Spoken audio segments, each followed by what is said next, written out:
Get out of here now, before I call security.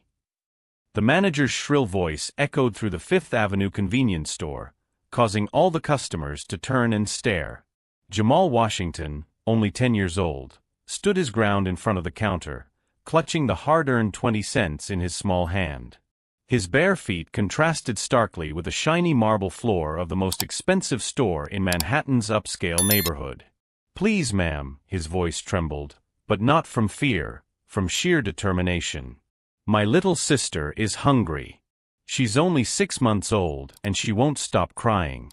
I just need some powdered milk." The manager, a middle-aged white woman, looked at the black boy in torn clothes with disgust. 20 cents won't even buy you a stick of gum here, kid. This is a store for real people, not beggars.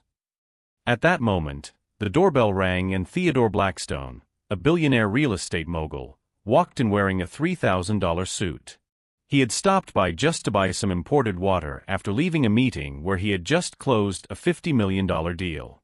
Jamal turned to the elegant man, his large dark eyes shining with desperate hope. "Sir, please. I swear I'll pay you back when I grow up. Every time my grandmother told me about the hard times, she said there's always someone with a good heart. Can you be that person today?" Theodore stopped in the middle of the hallway, annoyed by the interruption. He looked down at the dirty kid who dared to address him directly. "Boy, do you know who I am? I build skyscrapers. I don't give charity to bums." "I'm not a bum, sir," Jamal replied, maintaining his dignity despite the tears welling up in his eyes. "My father died in Afghanistan serving this country. My mother works 3 jobs, but today she collapsed from exhaustion. I just want my little sister to stop crying." Theodore let out a cruel laugh. "What a touching story. Let me guess, next step is begging for money for an emergency operation?" He turned to the manager. "Call security. These people always make up these dramatic stories." Then something extraordinary happened. Jamal didn't lower his head. He didn't run away.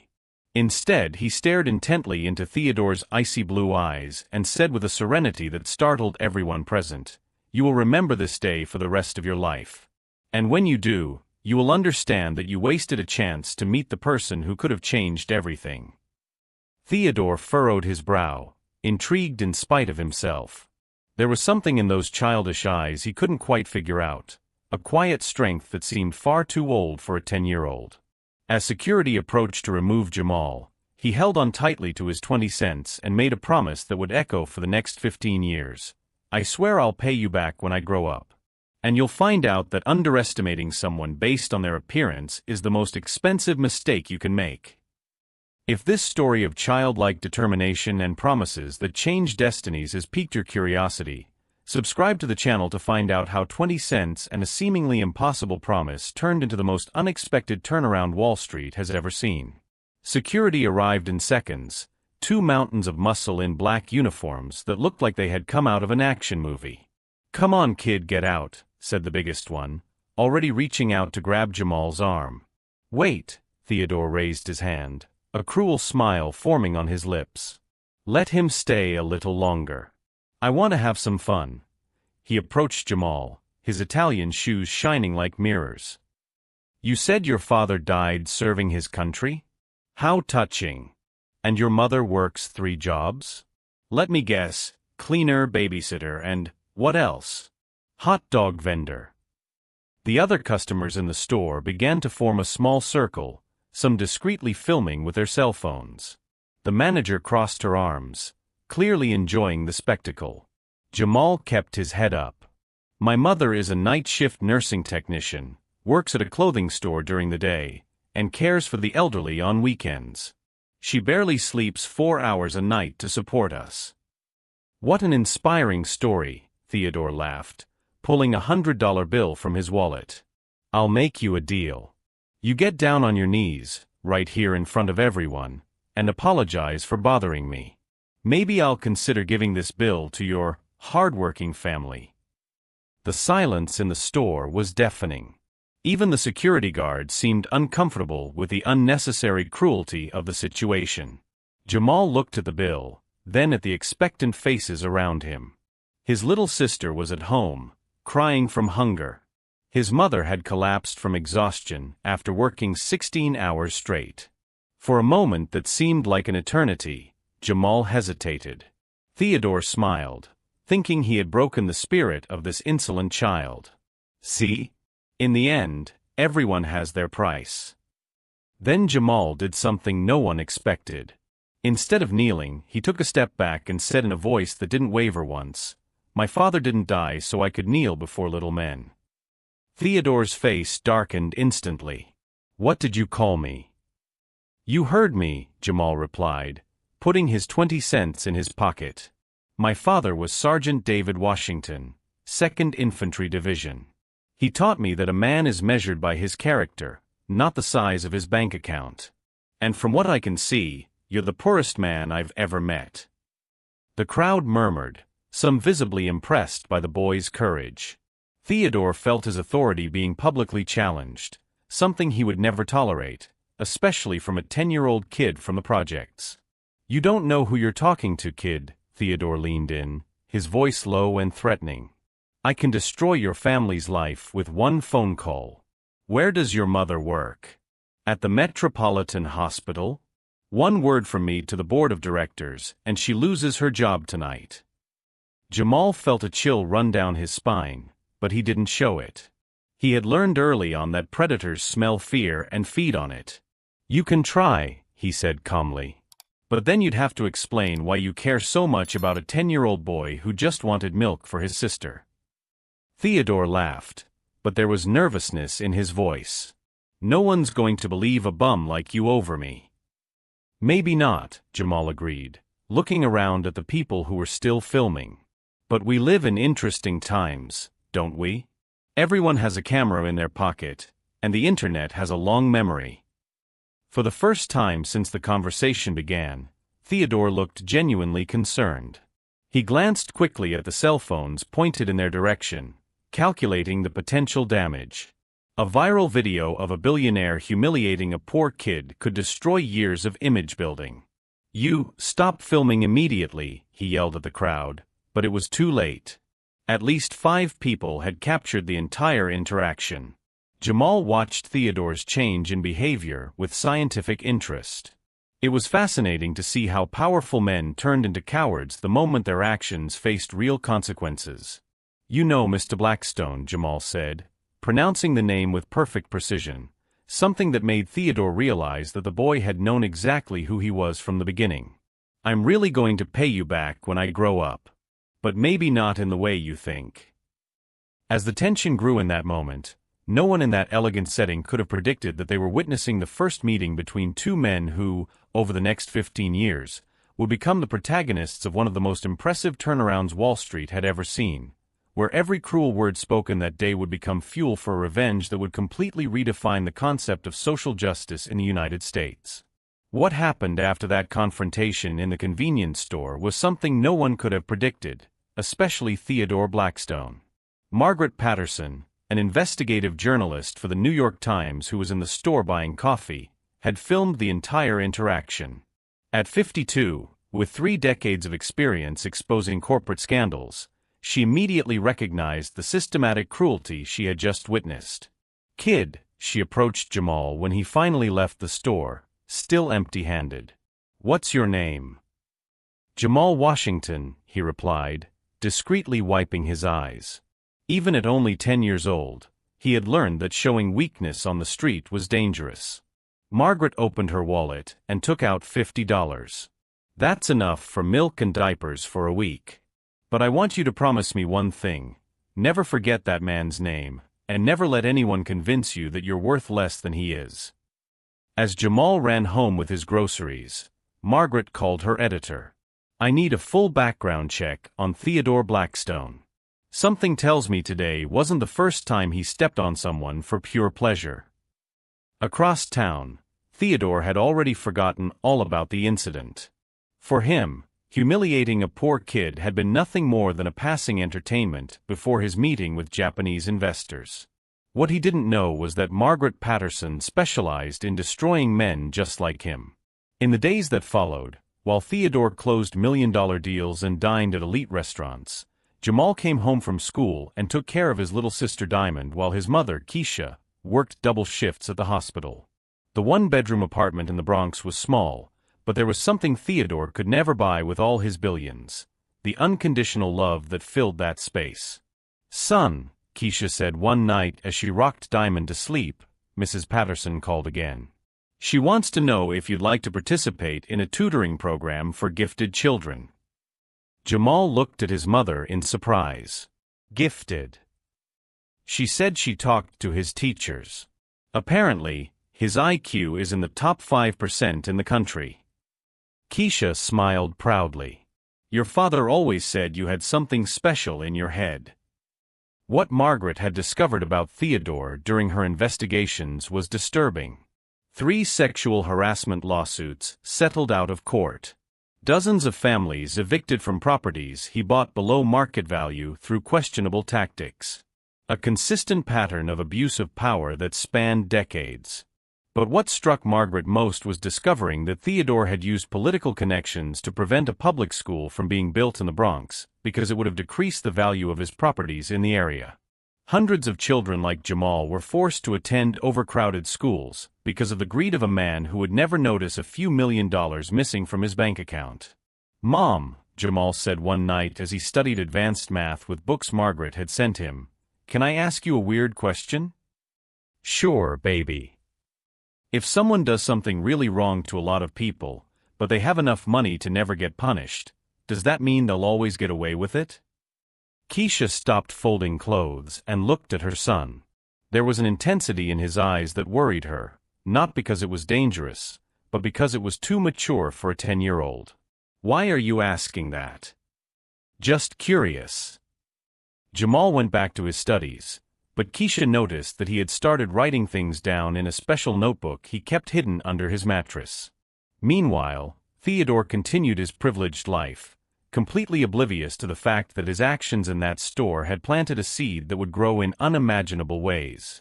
At his business dinners, he would occasionally tell the story of the pretentious kid he had put in his place, always eliciting laughter from the other billionaires present.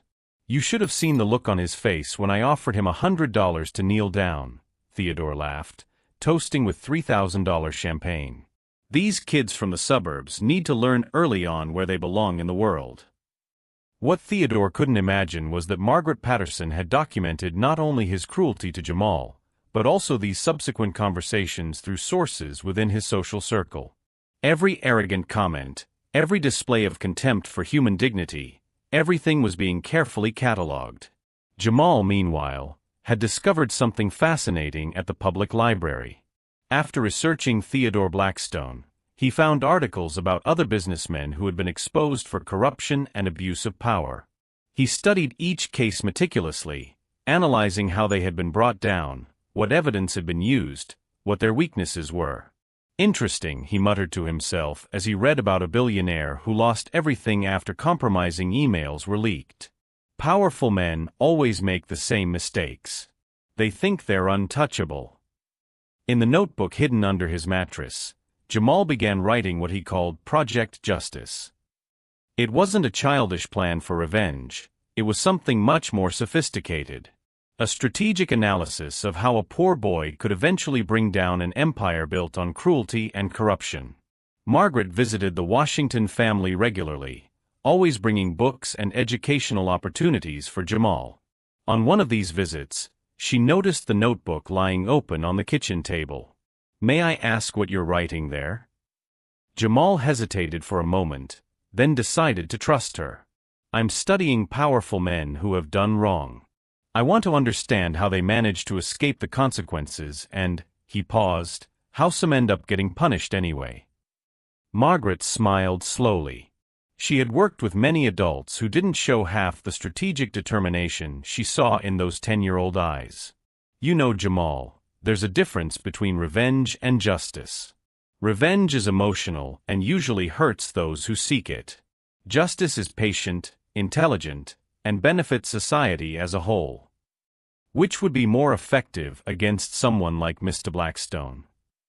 Well, Margaret leaned across the table, hypothetically speaking, Men like him have three main vulnerabilities: ego, money, and reputation. Destroy one, and the other two collapse naturally. That night, Jamal made a note that would change everything. The best revenge is not making someone pay for what they did in the past. It's building a future where they become irrelevant.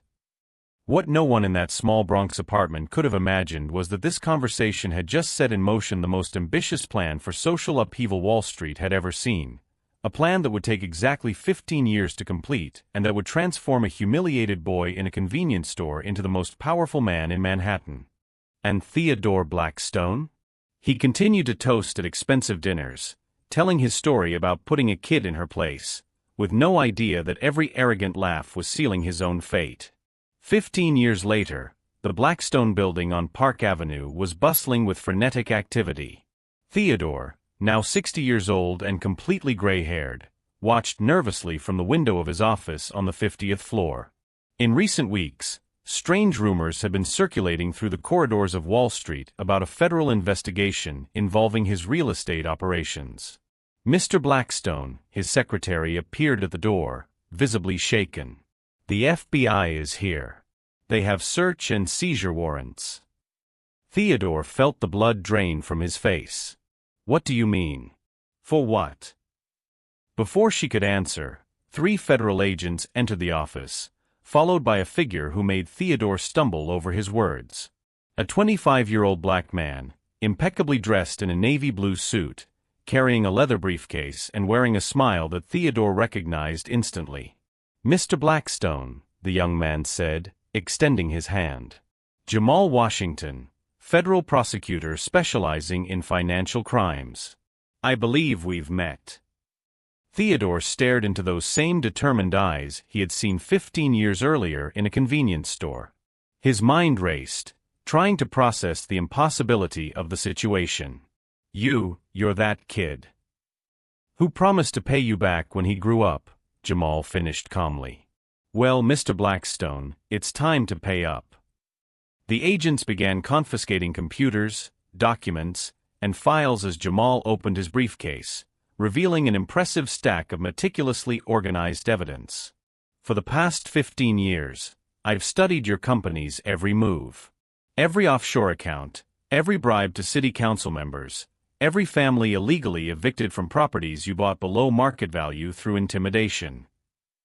Jamal took a tablet out of his briefcase. "But what really impresses me is your arrogance. Do you know how many times you've told that convenience store story at recorded dinners?" Theodore paled. "Recorded?" 63 times in the last 15 years, to be exact. Always laughing about how you put a pretentious kid in his place. Jamal tapped the screen, and Theodore's unmistakable voice echoed through the office. "These kids from the suburbs need to learn early on where their place is in the world.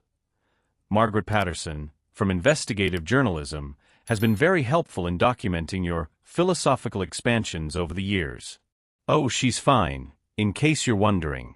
In fact, she's covering his arrest live for the New York Times." Theodore staggered back to his chair, the weight of realization hitting him like an avalanche. "That's impossible. You were a kid begging for change." "A child, yes. Begging, no." Jamal approached the window, watching the crowd of reporters gathering at the entrance to the building. "I was begging for a chance to prove that dignity doesn't depend on a bank account. That intelligence has no color. And that underestimating someone based on their appearance is the most expensive mistake a man can make." One of the federal agents approached. "Mr. Washington, we found the files you mentioned. Cayman Island accounts, forged contracts, it's all here." Theodore stood up abruptly, trying to regain some control of the situation. "My lawyers will destroy you. I have connections in Washington, in Albany, everywhere that matters." Jamal smiled, pulling another document from his briefcase. "About your connections. Senator Morrison, who always approved your projects. Arrested yesterday for accepting bribes. Judge Hartwell, who dismissed cases against your companies. Under federal investigation. Mayor Davidson, who facilitated your evictions. Just resigned. The color drained completely from Theodore's face. How did you? 15 years, Mr. Blackstone. 15 years studying law at Harvard on a full scholarship, specializing in the very crimes you commit. 15 years building a network of allies in the justice system, in journalism, in the federal government. While you were toasting at expensive dinners telling how you humiliated a child, I was preparing for this very moment. Theodore's phone rang incessantly. Within minutes, his stock plummeted 40% on the stock market, investors canceled contracts, and banks froze corporate accounts. My family, Theodore muttered, reality finally sinking in. My reputation, my business. Your family will find out that the house they live in was built with money stolen from working families. Your reputation will reveal that behind the philanthropist was a financial predator. Your businesses will show that they prospered at the expense of thousands of people. Jamal closed the folder and looked Theodore straight in the eye. But I want you to understand one thing. I'm not doing this out of personal revenge. I'm doing this for all the families you destroyed, for all the children who went hungry because you illegally raised rents, for all the dreams you crushed in the name of profit. Theodore collapsed into his chair, his shoulders shaking. You were just a kid. How could you have planned all this? Because that kid learned something important that day, Jamal replied, heading for the door. He learned that men like you only have power over those who accept being victims. And I decided 15 years ago that I would never be a victim again. As the handcuffs were placed on Theodore's wrists, Jamal made a phone call. Mom? It's me. Turn on the TV. I just fulfilled that promise I made when I was 10 years old. On the other end of the line, Keisha's emotional voice echoed, My son, your father would be so proud. Theodore was led through the hallways he had once commanded with absolute authority, passing employees who avoided his gaze. In the elevator, he muttered to Jamal, 20 cents. All this for 20 cents worth of milk. No, Mr. Blackstone, Jamal replied calmly. All this for 15 years of dignity that you tried to steal from me in a single moment. The difference is that I invested my pain in education, determination, and justice. You invested your arrogance in cruelty, corruption, and contempt. When the elevator doors opened on the ground floor, a crowd of reporters exploded in flashes and questions. Theodore covered his face, but Jamal walked confidently toward the cameras. Justice has no age, color, or social class, he declared into the microphones. It only has patience and preparation. Today, a promise made by a 10-year-old boy has finally been fulfilled. As Theodore was placed in the federal vehicle, one question remained. Was it possible that the child humiliated 15 years earlier had orchestrated not only the downfall of a corrupt billionaire, but a complete overhaul of the system that allowed men like Theodore to thrive at the expense of the most vulnerable? 3 years after Theodore Blackstone's arrest, New York City was undergoing a transformation that no one could have predicted. The building that once bore the name Blackstone Tower, now displayed in gold letters, Jamal Washington Social Justice Center. Jamal, now 28, watched from the window of his new office on the 50th floor, ironically, the same floor where Theodore had once reigned with utter arrogance. The difference was that this space no longer served to feed one man's greed, but to provide free legal assistance to low-income families. Mr. Washington, his assistant appeared at the door. The CNN crew has arrived for the 3-year special interview. Jamal smiled, adjusting his tie. Over the past 3 years, he had become one of the most respected figures in the country in the fight against financial crime. His investigative methods, developed since he was 10 years old, had resulted in the arrest of 17 other corrupt billionaires and the recovery of more than $2 billion in stolen funds. Meanwhile, in a federal prison in New York State, Theodore Blackstone woke up in his 2x3 cell, staring at the peeling ceiling that had replaced his panoramic view of Manhattan. At 63, his hair completely white and 20 pounds thinner, he spent his days trying to process how a 10-year-old had orchestrated the complete destruction of his empire. His wife had filed for divorce 6 months after his arrest, taking half of the few assets that had not been confiscated by the government. His children had changed their last name and refused to visit him. The mansions, yachts, and bank accounts, everything had evaporated as if it had never existed. During the interview, the host asked Jamal, "How does it feel to know that the man who tried to humiliate you is now serving a 25-year sentence?" "I don't feel satisfaction at his suffering," Jamal replied calmly. "I feel satisfaction for the 400 families we were able to help get their homes back through the investigations we started. I feel satisfaction for the 50,000 children who now have access to quality education through programs funded with the money recovered from corruption." The camera captured Margaret Patterson, now director of investigative journalism at the New York Times, sitting in the front row of the auditorium. She had become not only the mentor who guided Jamal through Harvard, but also the investigative partner who documented every step of his extraordinary journey. "The most ironic thing," Jamal continued, "is that Theodore Blackstone inadvertently created the movement he feared most. His cruelty to a 10-year-old boy not only destroyed his own legacy, but inspired a new generation of prosecutors specializing in crimes against vulnerable communities." In the penitentiary, Theodore watched the interview in the common room, surrounded by other inmates who ignored him completely. 3 years ago, he was one of the most powerful people in America.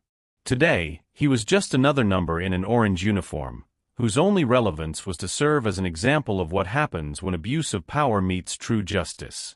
The presenter asked the question everyone was waiting for, "That promise you made at age 10, I swear I'll pay you back when I grow up, has she been fulfilled?" Jamal laughed softly. "Not only has it been fulfilled, it has been multiplied. Those 20 cents he rejected have turned into $2 billion recovered for entire communities. That kid he tried to humiliate became the voice of thousands of families who never had anyone to fight for them." During the commercial break, Jamal received a call from his mother, Keisha, now the director of nursing at the largest public hospital in the Bronx, a position she earned after completing her degree, which was funded entirely by the foundation Jamal had created. "Son, your sister Diamond got a perfect score on her SAT. She wants to follow in your footsteps and study law." Jamal smiled, remembering the 6-month-old baby who cried from hunger 15 years earlier. Now, Diamond Washington was one of the brightest students at her elite prep school, determined to continue the legacy of justice her brother had started. When the interview aired that night, social media exploded with messages of support. #Promessa Cumperta became a worldwide trending topic, with thousands of people sharing their own stories of overcoming adversity and determination. Theodore, watching alone in his cell, finally understood the magnitude of his mistake. He hadn't just been cruel to a child, he had underestimated the transformative power of injustice when directed toward the right purpose. That 10-year-old boy had not only kept his promise, he had completely redefined the concept of reciprocity. At the end of the interview, Jamal was asked about his future plans. "I'm considering running for Senate," he revealed. "Because structural change requires a presence in the structures of power. And unlike some, I intend to use that presence to serve, not to serve myself." 3 months later, Jamal Washington officially announced his candidacy for the U.S. Senate. His campaign was funded entirely by small donations from working families, many of whom had benefited from his investigations over the years.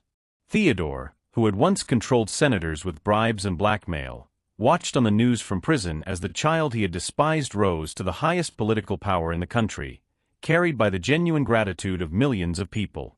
The promise of 20 cents had turned into something much bigger than money or revenge.